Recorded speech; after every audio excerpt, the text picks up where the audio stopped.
अस्सलाम वालेकुम students, welcome to my channel. आज हम इस वीडियो के अंदर CS 101 का लेक्चर नंबर 10 कवर करेंगे। देखें जी, इसका कंटेंट क्या है कि इसके अंदर आप हेडर फाइल्स के बारे में पढ़ेंगे, आप आइडेंटिफायर्स के बारे में पढ़ेंगे। इसके अलावा आप दो फंक्शंस की जो है वो पढ़ेंगे, दो फंक्शंस को जिसका नाम है कॉल बाय वैल्यू है और एक कॉल बाय रेफरेंस है। हेडर फाइल किसे कहते हैं? हेडर फाइल का मतलब होता है कि आपने कोई भी चीज़ लिखनी है, जिस तरह आप लिखते थे ना hashtag include iostream dot H. तो ये जो आपके पास आईओस्ट्रीम डॉट एच होती है, ये आपका ऊपर सबसे हेड पे लिखी जाती है। आप इस तरह भी समझ लें कि on the top of the program आप एक फाइल को ऐड करते हैं, that's name called the header file, उसका नाम होता है हेडर फाइल। ठीक है, तो इस तरह हम इसको हेडर फाइल कहते हैं, यानी कि जो आप सबसे ऊपर ऐड करते हैं। आप इसको डॉट एच भी लिखते हैं, तो dot H stand for header, ये आपकी एक्सटेंशन होती है, इसको बस आपने याद रखना है। यही सारी बातें आपको यहाँ पे बता रहा है, जो मैंने आपको यहाँ पे बता दी है। अब आप कह रहे हैं, अब यहाँ पे आपको बता रहा है कि आप खुद से एक हेडर फाइल को क्रिएट कर सकते हैं। कैसे क्रिएट करेंगे? देखिए, यहाँ पे इसने आपको एक हेडर फाइल खुद से बना के दिखाई हुई है कि डबल पाई इक्वल टू 3.1415926। तो देखें, अब आप जहाँ पर भी पाई का वर्ड इस्तेमाल करेंगे, आपको बस लिखना है कि हैशटैग डबल पाई। तो अब आपके पास जो पाई की वैल्यू है वो ऑलरेडी आपका प्रोग्राम कॉल कर लेगा, आपको बार बार पाई की वैल्यू अपने प्रोग्राम में लिखने की जरूरत नहीं है। हाँ, इंक्लूड आप लाजमी हैश करेंगे, यानी हैशटैग इंक्लूड आप इसको ऐड करेंगे, यही आपका हेडर फाइल का एक बेसिक सा पर्पस जो है वो होता है। तो देखिए, आपको वही बात बता रहा है कि आप खुद से इसको बना सकते हैं, आप मल्टीप्लाइड करवा सकते हैं। आप इसको देखें, यहाँ पर ये लाइनें आपको बता रहा है कि आप जो है वो 2 multiplied by pi multiplied by radius भी लिख सकते हैं।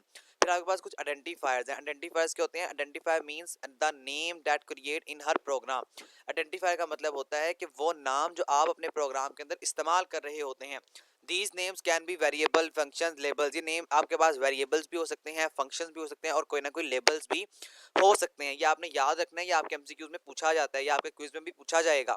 उसके आगे देखें, suppose we write the function. वो कह रहा है कि हम आपको कोई फंक्शन लिख के दिखा रहे हैं। अब ये पूरा फंक्शन नहीं है, पूरा कोड नहीं है, अभी सिर्फ आपको यहाँ पर ये बताया जा रहा है कि ये फंक्शन आपने या हेडर फाइल आपने लिखनी कैसे है। तो देखें, ये वॉइड फंक्शन 1 है ना, और ये वॉइड फंक्शन 2 है, बाकी प्रोग्राम छोड़ दें। तो ये देखिए, यहाँ पे वो क्या कह रहा है, फंक्शन 1 जो है वो आपको जो लिखा जा रहा है, ये आपका क्या होगा? आइडेंटिफायर होगा। यानी कोई भी वेरिएबल जो है वो आपको आइडेंटिफाई करना होता है, कोई फंक्शन आपको आइडेंटिफाई करना होता है, तो वो आप अपने प्रोग्राम के अंदर जो है वो लिख सकते हैं, वो आपका आइडेंटिफायर जो है वो कहलाता है। उसके आगे इसने आपको एक लाइन दी हुई है, तो यहाँ पे देखें, अब ये वॉइड इंक्रीमेंट कह रहा है। वॉइड इंक्रीमेंट आपका ये फंक्शन है, हमने खुद से भी फंक्शन हम क्रिएट कर सकते हैं, ये आपको पता होगा, हमने प्रीवियस लेक्चर में बात की थी कि आपको इस तरह होता है ना वॉइड मेन। तो वॉइड मेन ये प्री डेवलप फंक्शन है, ये पहले बना बनाया फंक्शन है, जो सी डेवलपर है उन्होंने बना के दिया आपको। लेकिन जो वॉइड फंक्शन होता है, इसका ये मतलब होता है कि आप यहाँ से अपना फंक्शन खुद क्रिएट कर रहे हैं। वॉइड इंक्रीमेंट का मतलब आप फंक्शन को खुद से क्रिएट करते हैं।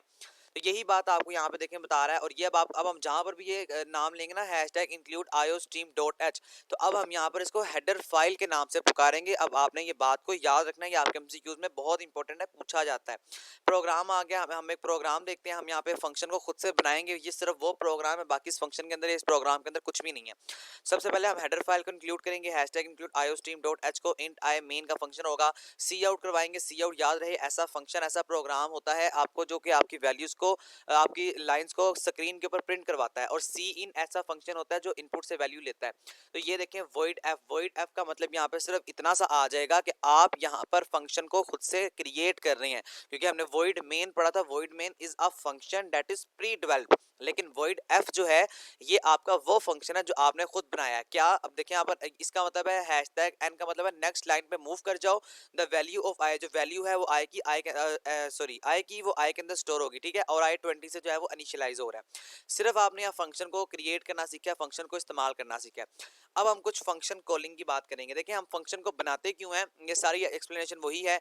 तो फंक्शन को हम इसीलिए बनाते हैं कि मिसाल के तौर पे हमने जो है वो अपनी वैल्यू, पाई की वैल्यू को हमने 200 दफ़ा अपने फंक्शन में इस्तेमाल करना है, अपने प्रोग्राम में इस्तेमाल करना है। तो क्या आप 200 दफ़ा लिखेंगे pi equal to this, pi equal to this, pi equal to this, pi equal to this? आपका कोड बहुत लंबा हो जाएगा। तो हम पाई का एक फंक्शन बना लेंगे और उस फंक्शन को बार बार कॉल करेंगे, ताकि हमें पाई की वैल्यू बार बार ना लिखनी पड़े। तो यही चीज़ आपको यहाँ पे समझाया जा रही है कि कॉल बाय वैल्यू या कॉल बाय रेफरेंस से आप क्या करते हैं, अपने फंक्शन को बार बार कॉल करते हैं। यही वजह होती है कि आप अपना फंक्शन जो है वो बार बार लिख रहे होते हैं, या आप अपना फंक्शन खुद से बनाते हैं। तो इस तरह की हम एग्जाम्पल को कॉल बाय वैल्यू के नाम देते हैं, जिसका बेसिक सा मतलब सिर्फ इतना सा होता है कि आपको आपकी वैल्यू को कॉल करवाया जाता है। आपको जो है सिर्फ आप फंक्शन को कॉल करते हैं, आपको वो वैल्यू आपके कंपाइलर को समझ आ जाती है कि पाई की वैल्यू अब मैंने यहाँ पर ऐड करनी है। देखिए यहाँ पर hashtag include iostream.h void f int और मेन, यहाँ पर देखिए इंट आई और आई इक्वल टू 10, यहाँ पर आप इनिशियलाइज कर रहे हैं कि आई 10 से स्टार्ट हो रहा है और आई 10 के बराबर है। सी आउट करते हैं आप, ये अब आपके पास स्क्रीन में आ जाएगा और एट द एंड आपके पास आपका आउटपुट जो है वो आ जाएगा। देखिए यहाँ पर इसका आउटपुट ये है और यही आपने यहाँ पर देखें वही वाला फंक्शन जो हमने अब खुद से बनाया है, void f int i और i static इक्वल टू 2। तो ये आपका वो फंक्शन है जो आपने यहाँ पर खुद से क्रिएट किया हुआ है।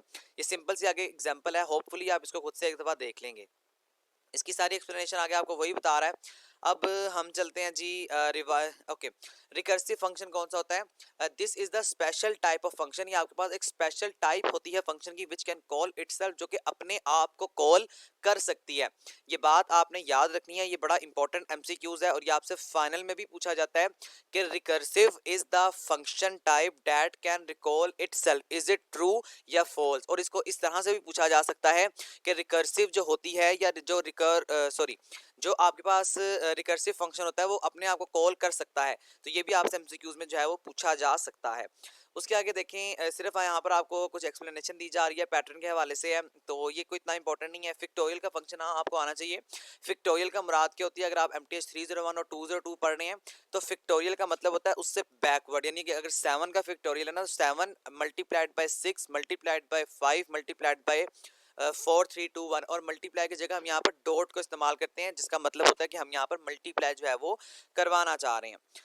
ओके जी, आगे देखें, C language facilitates us for recursive function like dot of other languages but not all computer languages support recursive function. वो कह रहे हैं जो सी लैंग्वेज है ये आपकी रिकर्सिव फंक्शन को सपोर्ट करती है, रिकर्सिव फंक्शन को इस्तेमाल करती है। और दोबारा से रिकर्सिव फंक्शन वो फंक्शन होता है जो खुद से अपने आप को कॉल कर सकता है, ठीक है।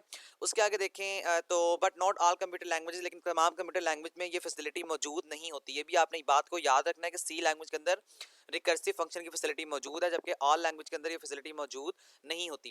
एट द एंड कुछ टिप्स हैं, होपफुली आप इसको एक दफ़ा खुद से देख लेंगे। बड़ी आसान सी टिप्स हैं और इजी सा ये आपका काम है, वही आपको बार बार वैल्यूज़ को रिपीट करवा रहा जो हमने एक दफ़ा कर ली है, ठीक है। हम इंशाल्लाह नेक्स्ट वीडियो में लेक्चर नंबर 11 की बात करेंगे। होपफुली आपका कॉन्सेप्ट जो है वो क्लियर हो चुका होगा।